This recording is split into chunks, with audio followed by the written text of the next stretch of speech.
So hello everyone, हाय। Imagine ए situation कि रात के 2 बजे एक पिता अपने 8 साल के बेटे को लेकर इमरजेंसी वार्ड में जाता है। वो अपने बेटे को समय पे भर्ती करता है, डॉक्टर्स भी अवेलेबल है। उसे आशा है कि उसका बेटा ठीक हो जाएगा, लेकिन थोड़ी देर बाद एक सफ़ेद कोट पहना पर्सन बाहर आता है और कहता है, आई एम सॉरी, हम आपके बेटे को नहीं बचा पाए। लेकिन उस पिता को ये नहीं पता चलेगा कि उसके बेटे को बचाया जा सकता था अगर 5 और 8 साल पहले कोई पेपर लीक करके या गलत तरीके से मेडिकल कॉलेज में एंट्री ना लिया होता। आपने न्यूज़ सुना होगा कि एक ब्रिज के असमय गिरने से 50 से 100 लोगों की डेथ हुई हो, बट बहुत कम ऐसा सुना होगा कि एक डॉक्टर के गलत ट्रीटमेंट से एक पेशेंट की डेथ हुई।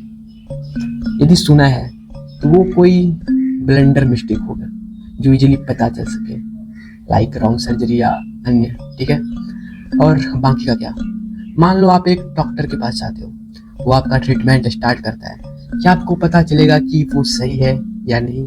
Can you cross check? No, Google and AI is enough. इसे कहते हैं लेटेंट केस। आखिर जो है तो सही, लेकिन आप उसे देख नहीं सकते, आप उसे क्रॉस चेक नहीं कर सकते। तो ऐसा नहीं है कि सारे डॉक्टर्स ऐसे ही होते हैं, नहीं। मोस्ट ऑफ डॉक्टर अच्छे ट्रीटमेंट करते हैं अगर वो अपने प्राइवेट क्लिनिक या हॉस्पिटल में बैठे हो। चलो एटलीस्ट प्रॉपर ट्रीटमेंट तो हो रहा है, लेकिन पैसे लेकर ही सही ट्रीटमेंट तो हो रहा है। लेकिन उनका क्या, जो गलत तरीके से आए हैं, उन्हें यहाँ नहीं होना चाहिए था, खास करके इस फील्ड में, मेडिकल फील्ड में। मान लो अभी तक ऐसे बहुत कम है, 5 to 10%, लेकिन तब क्या होगा जब ये नंबर बढ़कर 40 to 50% तक बढ़ जाएगी। और मैं ये पूरे विश्वास के साथ कह सकता हूँ कि ये कभी भी अच्छे डॉक्टर नहीं बन पाएंगे, चाहे आप इसे कितनी भी अच्छी फैसिलिटी या एजुकेशन प्रोवाइड क्यों नहीं करो, क्योंकि जिस बिल्डिंग की नींव ही गलत कमज़ोर हो, गलत तरीके से बनी जाए, उस पर कभी भी अच्छी बिल्डिंग नहीं बन सकती, चाहे आप कितनी भी अच्छी मटेरियल यूज क्यों ना कर लो।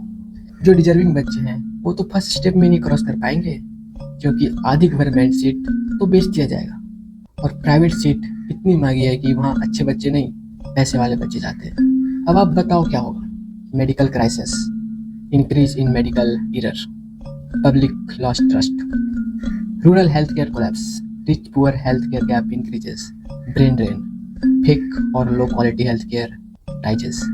और सबसे बड़ी बात, you can't right cross check because these are latent. आप इसे क्रॉस चेक नहीं कर सकते, ये इसकी सबसे बड़ी जो लूप होल होती है ना, वो है।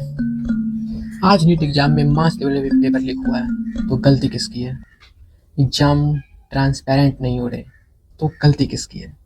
Medical college system proper way में चल नहीं पा रहे, तो गलती किसकी है? गवर्नमेंट हॉस्पिटल की सिचुएशन इतनी खराब है, तो गलती किसकी है? मेडिकल फील्ड में इतना करप्शन है, तो गलती किसकी है? तो गलती किसकी है? सोचिए, बहुत वक्त है। नहीं तो आप ये सोचो, क्या आप कभी अच्छे ट्रीटमेंट के लिए भटके हैं? सोचो, ये नीट एग्जाम कोई जनरल कंपटीशन नहीं है जिसमें आप आधी सीटें बेच दो, जो आप बेचते हो जनरल कंपटीशन में। ये है game of life and death. यहाँ पे आप सीटें नहीं बेचते, किसी की लाइफ बेचते। I am to going to be doctor, but मुझे इतना बैड सिचुएशन देख के डर लग रहा है, so need to stop it. And you are intelligent enough, so think it, is this concerning or not?